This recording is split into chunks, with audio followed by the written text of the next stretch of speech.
Hey, what's good, y'all? Change of scenery, switching it up, but we back with another YouTube video. Hope y'all doing well. Hope y'all blessed. It's been a great day. Hope y'all have had the same experience. We just going off the cuff with it, but something specific. I want to go into progressions, how to view them, especially more on the beginner side of things, because I have these conversations with clients. Again, back to the theme of conversations with clients, spearheading these conversations, but I have these conversations quite often, and it takes a lot in the formula or the pot. You have to know your personnel. You're obviously still getting to know them, but whether still fairly new to you or to me, the coach, you have to ingrain certain frameworks and mindset shifts so they understand what it takes for longevity and sustainability. So back to the theme of progressions, one thing that I'll go through, or one thing that I receive quite often is, okay, we've done something for like 3-4 weeks, like when we gonna switch it up, and it's like, slow down, like take into account, are we progressing? Does it still fit in your schedule? Do you enjoy what you're doing? And if you can check off those boxes as well as a few others, why stop what's working? If it's not broke, don't fix it.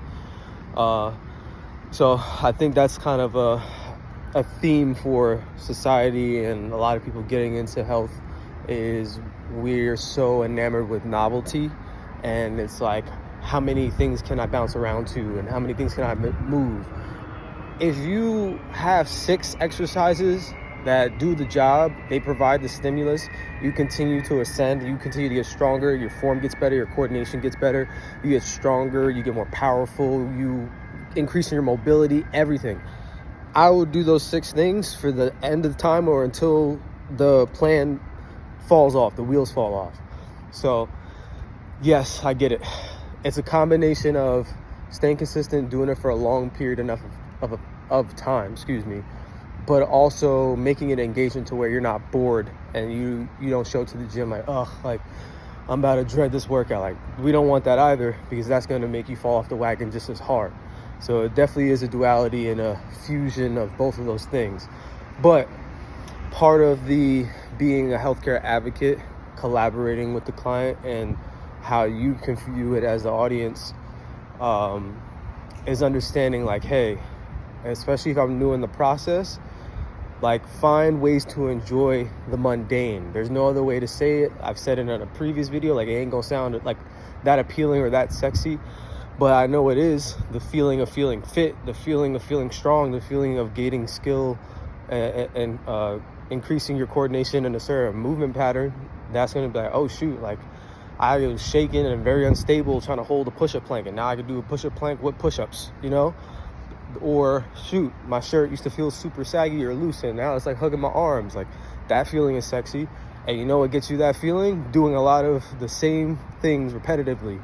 Of course, yes, our bodies, for the most part, they don't know exercises. They just know that they're getting a certain stimulus. They know that they're being stressed, and they either know if they're being stressed up too little, too much, or just right.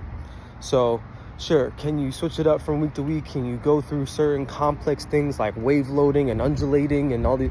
Yes, I'm not denying that.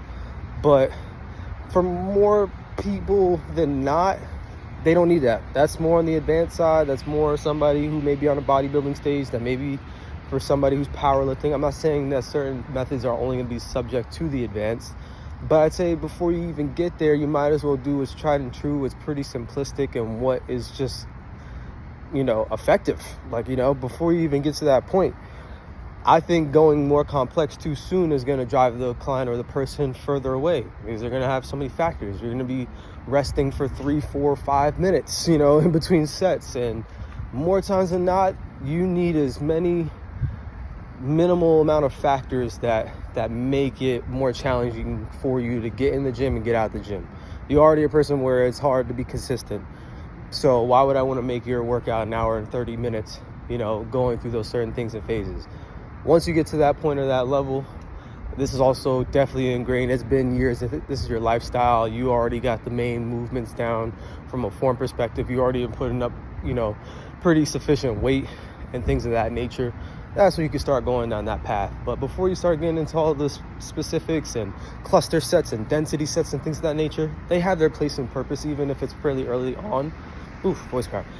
Even if it's fairly early on, or maybe you used to lift in your past life and now, you came back to lifting. Sure, if you already understand it, great. But if it's your first few years or less, man, run the play till it don't work. If we got a first down running a sweep going right, and we got 10 first downs in a row, you think I'm going to stop? I don't care if we're at the 5-yard line. I'm going to run that sweep going right again, and I'm going to do it again and again and again until somebody tackles me and we don't get a first down. It's that simple. Don't overcomplicate it. Same thing goes for meal plans too. If you're enjoying the food, if it's not crazy cleanup, if it's sustainable, like you're finding ways to trick your brain to maybe change the seasonings or change the sauces, but it may be the same protein, carbs, and veggies and fats and fiber, run the play until you're at a point where you're like, oh my goodness, now I want to just indulge and I want to have everything under the sun. Okay, then we learn we got too close to the edge and they push you over and now you want to have everything. All right, maybe we figure out a way to change up the proteins or whatever the case is. Same thing goes for that facet of health as well. So I just wanted to kind of paint that picture for people that are more in the early stages. They're trying to get a little spark or a little bit of momentum, and they see these people and it's like hard to follow. It's like, okay, do I cut out this macronutrient? Do I limit this? They say don't eat carbs. They say you can only train 5 days a week and you got to do 2 hours of cardio. And it's like, bro, you're adding so much into the pot. You're about to make the pot boil over. Like, I just look at it as simple as, let's just take a recipe, for example. If I got this surefire, like it's just like perfection kind of recipe to make this protein pancake, and it only take 3 or 4 ingredients, why am I going to then go from 3 or 4 ingredients to 12? Go from 3 or 4 and go to 5. That's how you play the game. You do that and you're like, oh, whoa, I just had a protein pancake, but I ended up adding coriander. That does not mesh well and it's going to throw off the taste. Oh, I just had a protein pancake, I added cinnamon. Oh, that might work, So you got to trial and error these things and figure out the logistics of them, how they work in your space, your bubble. But bringing the message back home to progression, how to view it for somebody who's more beginner, intermediate. Start small, vet, audit, look at the people that you're following, be inquisitive, research. But yeah, sometimes you really have no idea what it's like on the other side for that person. You may just see the physique, you may see some of the habits, they may, be able to talk a good game. They have their resources. ChatGPT does it for a lot of creators and people now too. But you have no idea if it's been, effective for hundreds or thousands of people. You have no idea really, unless you take the time to go through peer-reviewed meta-analysis and articles and things of that nature, if it's actually backed by science. All this comes down to is, does it fit in your life? Do you enjoy it? Can you do it for a long period enough of time? With that side of it being the art form side, does it also, for the most part, coincide with science? I think that's a good mixture of balance. We want to be on that side and be evidence-based and science-backed, but who am I to tell somebody, even if I see another creator, another coach, whatever the case is, if it's getting somebody results, you're impacting a community, you're connecting with people, and people are progressing and they feel better about themselves and they're getting healthier, kudos, kudos.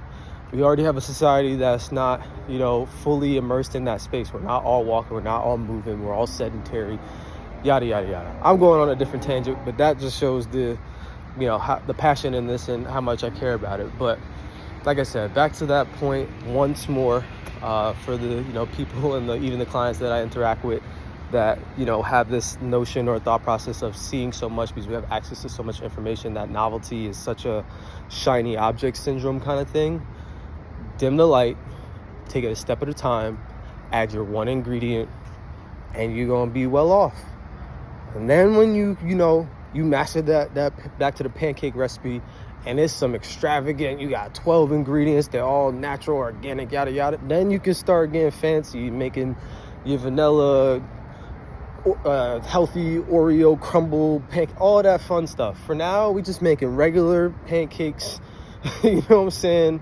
If you want to get crazy, add a blueberry. Just simplify, stay the course, and you're gonna get there. That's all I got. I hope y'all enjoyed that. Hope y'all got some game from that. Like, comment, subscribe, and I'm gonna see y'all next time. Peace.